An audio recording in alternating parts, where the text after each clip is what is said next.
Indeed, all eyes on Westminster tonight, Richard, as MPs vote on Prime Minister Rishi Sunak's crucial Rwanda plan on asylum seekers. Let's hear the vote. The noes to the left, 269.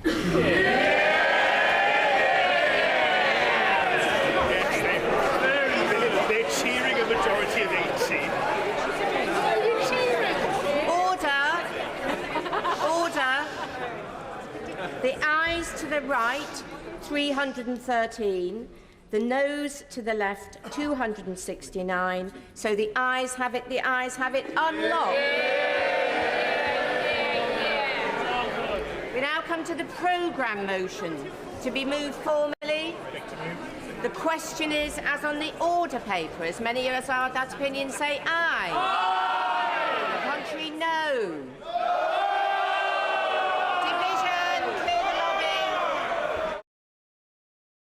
So there we have it in the House of Commons. The ayes have it, 313 to 269. Let's take you to Westminster for analysis of that historic vote in the House of Commons just now. Our political editor, Christopher Hope, is standing by. Chris? So majority there, 44, I make it, for the government, Polly. A majority of 44 for the government. That is not as bad as it had appeared, but we have now got an idea what the route forward is for the government. They will look at trying hardening this legislation, making it stronger, making it firmer, to try and attract more right-wingers not to oppose it at the next stage. This battle goes on for the Tory government. You heard the strength of the feeling there from Mark Francois, the so-called five families of the Tory right, many as 100 members. It looks like many of them have sat on their hands. We'll work out how many abstentions there were shortly and bring that to GBNews viewers. It could be as many as, looking at that, 80 possibly abstentions on the Tory side, 70 or 80. Certainly enough to overturn a majority if they turn their fire on the government. You heard Mark Francois in that statement about an hour, 45 minutes ago, in which he then made very clear, if the government doesn't move to harden up this legislation, the right will vote against this bill at the third reading.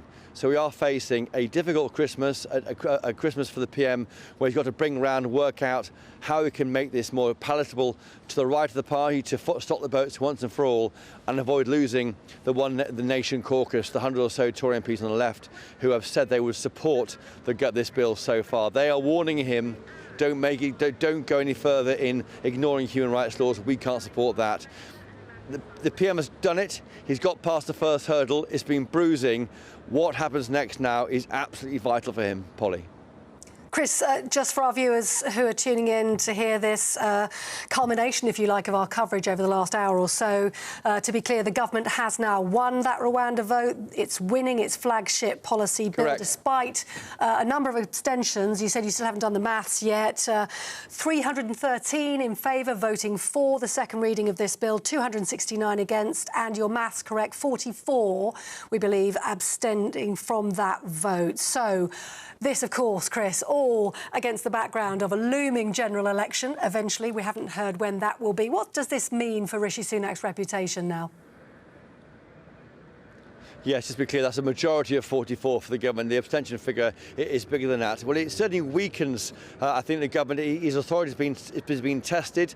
The majority has held up more than I thought. I thought it could be down to 20s or 10s. That would have put the government on virtual life support. This is certainly a lot better than many thought. It shows, I think, the right have chosen to give a warning to the PM, Mr Sunak. He's got to act, listen to them, take it forward, deliver on that promise of hardening areas of the bill. We heard that from Richard Holden on GBNews at midday. That's being said very clearly by the PM in private meetings today, I understand, with right-wing Tory MPs from the so-called five families grouping of five different groups on the Tory right. He's got to do more.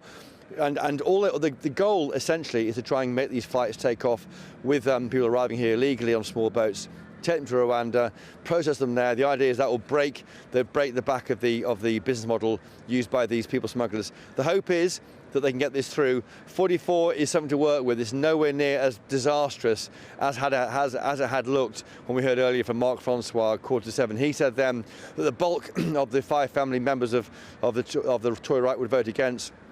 That's around 100 Tory MPs.